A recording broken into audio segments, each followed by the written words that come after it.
28 नवंबर 2021 Ludhiana, Punjab. Highway किनारे रोज की तरह बैठे सिक्योरिटी गार्ड देखता है कि एक लेडी 2.5-3 साल की बच्ची को अपने साथ स्कूटी पे एक कच्चे रास्ते पे ले जा रही थी, जहाँ ना कोई आबादी थी और ना कोई मकान। वो रास्ता जंगल और खाली प्लॉट्स की तरफ ले जा रहा था। अभी तक तो सब नॉर्मल लग रहा था, लेकिन आधे घंटे बाद वही लेडी उसी रास्ते से वापस तो आती है, पर अकेले। अब वो बच्ची उसके साथ नहीं थी। उस सिक्योरिटी गार्ड के मन में कुछ खटका। कच्चा और सुनसान, जहाँ ना कोई इंसान तक जाता था। वो लेडी अपनी बच्ची को लेकर उस रास्ते पे गई, और गई तो गई, उसे अकेले उसी जगह पे छोड़ के वहाँ से क्यों जा रही थी। दिल में उठते इन्हीं सवालों से उलझे उस सिक्योरिटी गार्ड को तो पहले ऐसे लगा कि शायद उसे कोई धोखा हुआ होगा, पर फिर भी जब उसका मन नहीं माना तो कंफर्म करने के लिए वो उस तरफ चल दिया। वो उस कच्चे रास्ते पे 30-40 मीटर चला ही था कि मिट्टी पे बने बच्चे के पैरों के निशान देख के उसके रोंगटे खड़े हो गए। आखिर आधे घंटे के अंदर बच्ची कहाँ गायब हो गई थी? क्या उसे कोई वहाँ से ले गया था, या फिर कोई बड़ी अनहोनी हो चुकी थी? खुलेंगे केस के राज हिमांशु के साथ। लुधियाना के शिमलापुरी में हरप्रीत सिंह की फैमिली, जिसमें उनके फादर, उनकी वाइफ और 2 बच्चे, बड़ा बेटा अमरप्रीत और 2.5 साल की बेटी दिलरोज़ हंसी खुशी रह रहे थे। दिलरोज़ उस परिवार में सबसे छोटी और सबकी दुलारी थी। हर कोई उससे बहुत प्यार करता था। लेकिन 28 नवंबर 2021 को कुछ ऐसा हुआ जिसके बारे में परिवार ने कभी भी अपने सपने में भी नहीं सोचा था। दिलरोज़ दोपहर में हर रोज़ की तरह अपने घर के बाहर खेल रही थी। थोड़ी देर बाद उसके घर वाले जब उसको अंदर बुलाने के लिए बाहर जाते हैं तो देखते हैं कि दिलरोज़ उधर नहीं है, वो उधर से गायब हो गई है। उसके घर वाले उसको ढूंढने की कोशिश करते हैं, आस पड़ोस में देखते हैं और उन बच्चों से भी पूछते हैं, पर दिलरोज़ उनको कहीं नहीं मिलती। वक्त बीते जा रहा था और चिंता बढ़ती जा रही थी। 1 घंटा बीत जाता है, 2 घंटा बीत जाता है, लेकिन दिलरोज़ का कुछ पता नहीं चलता। आखिर दिलरोज़ कहाँ गायब हो गई थी? हरप्रीत सिंह खुद पंजाब पुलिस में हेड कांस्टेबल था और उस वक्त वो ड्यूटी पे था। जब उसको घर से फ़ोन आया कि दिलरोज़ कहीं मिल नहीं रही, वो फ़ौरन पुलिस स्टाफ को इन्फॉर्म कर देता है। हरप्रीत की पूरी फैमिली और पड़ोस में सभी लोग दिलरोज़ को ढूंढने में लगे हुए थे। सबसे पहले पुलिस की एक टीम वहाँ के सारे सीसीटीवी फुटेजेस देखने लग जाती है, और उन फुटेजेस में एक ऐसी फुटेज पुलिस के हाथ लगती है जिसमें एक लेडी स्कूटी पे दिलरोज़ को कहीं ले जाती दिख रही है, और वो दिल्ली अमृतसर के हाईवे पे मुड़ी है। पुलिस आगे की और फुटेजेस खोजने में जुट जाती है, लेकिन इसके आगे की फुटेज उनके हाथ नहीं लगती। उसके बाद पुलिस की ये टीम हरप्रीत के घर पहुंच जाती है, लेकिन घर आने के बाद पुलिस वाले शॉक्ड रह जाते हैं, क्योंकि उस फुटेज में जो लेडी दिखाई देती है वो लेडी उन्हीं के घर पे परिवार वालों के साथ मिलके उसी चिंता परेशानी के साथ दिलरोज़ को ढूंढ रही थी। पर आखिर ये औरत थी कौन? उसका नाम नीलम था और वो हरप्रीत के पड़ोस में रहती थी, और वो फुटेज में करीब 2:20 पे दिलरोज़ को ले जाती दिखाई देती है। 35 साल की पड़ोस में रहने वाली नीलम अब प्राइम सस्पेक्ट थी। पुलिस नीलम से दिलरोज़ के बारे में पूछताछ करती है, पर वो ना कोई सही जवाब देती, ऊपर से उसको साथ ले जाने वाली बात से भी साफ इनकार कर देती है। पर जब पुलिस अपने ढंग से उससे पूछताछ करती है तब वो सारे सच उगलना शुरू कर देती है, और वो बोलती है कि चलो मैं आपको दिलरोज़ के पास ले चलती हूँ। नीलम पुलिस और हरप्रीत की फैमिली को उसी दिल्ली अमृतसर हाईवे पे ले जाती है जिस तरफ वो फुटेज में जाती दिखाई दी थी। नीलम उन्हें उनके घर से 13 किलोमीटर दूर हाईवे से उतर के एक कच्चे रास्ते की तरफ ले जाती है।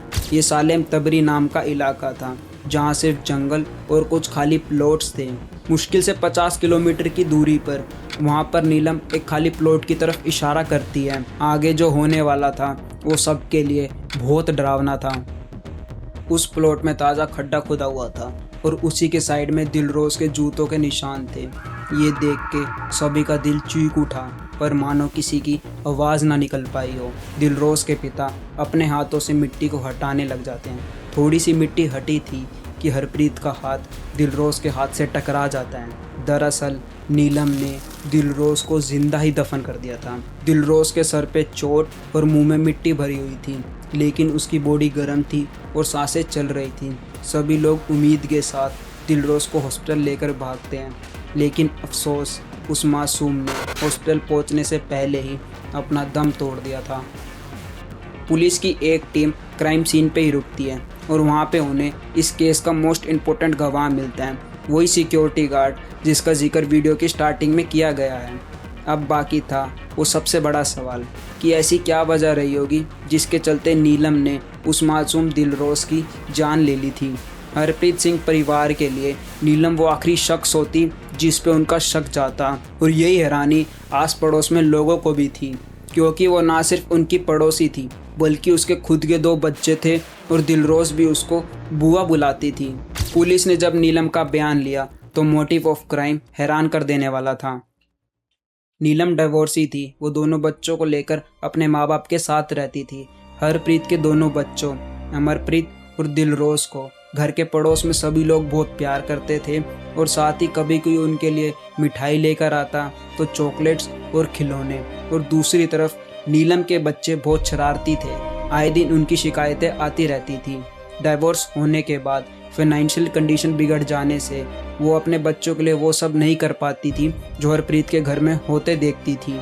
दिल ही दिल में वो अफसोस करने लग गई थी कि उसके बच्चों के लिए ना कोई चॉकलेट लेके आता, ना कोई खिलौने लेके आता, और ना कोई उनसे इतना प्यार करता। नीलम के अंदर ये जलन धीरे धीरे नफरत का रूप ले रही थी। पुलिस को ये भी जानकारी मिली कि नीलम के घर पे भारी लोगों का आना जाना था। वो तलाकशुदा थी, इसलिए आस पड़ोस के लोग ना सिर्फ उसके करैक्टर पे सवाल उठाते बल्कि उसकी माँ को इस बारे में कंप्लेंट करते। इसलिए नीलम ने घर से दूर किसी और एरिया में रहने का फैसला किया और अपने लिए घर भी देख लिया था। 28 नवंबर 2021 दोपहर के करीब 2:15 पे नीलम के घर का सारा सामान पैक होके शिफ्ट हो रहा था, लेकिन उसके दिल में घर से जाने की नाराज़गी और सबसे बदला लेने का ख्याल था। वो बस उस दिन अपना घर छोड़ के जा ही रही थी कि तभी उसने घर के बाहर दिलरोज़ को खेलते हुए देख लिया। ना जाने उसके दिल में क्या ख्याल आया कि उसने दिलरोज़ को अपनी स्कूटी पे बिठा लिया। बेचारी दिलरोज़ घूमने फिरने के इरादों से उसकी स्कूटी पे चढ़ी, पर उस बेचारी को क्या खबर थी, दिमाग में गुस्सा और दिल में नफरत वाली नीलम आज उसकी बुआ नहीं बल्कि एक शैतान थी जो उसकी ज़िंदगी ख़त्म करने वाली है। घर से काफ़ी दूर लाने के बाद नीलम को हाईवे के किनारे कच्चा रास्ता दिखा। वो एक ऐसी जगह थी जहाँ दूर दूर तक कोई इंसान नहीं था। कच्चे रास्ते से होते हुए वो उसे एक खाली प्लॉट में ले गई, जहाँ पे पड़ी हुई ईंट से उसने उसके सर पे वार किया, और जब वो रोने लगी तब उसके मुंह में मिट्टी भर उसे जिंदा ही दफन कर दिया। दिलरोज़ की जान दम घुटने से गई थी। बेचारी दिलरोज़ नीलम के शैतानी दिमाग और बेवजह की जलन का शिकार बन गई थी।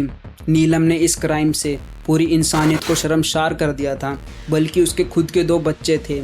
इसलिए 12 अप्रैल 2025 को कोर्ट ने अपनी जजमेंट में इस केस को rarest of the rare crime declare किया।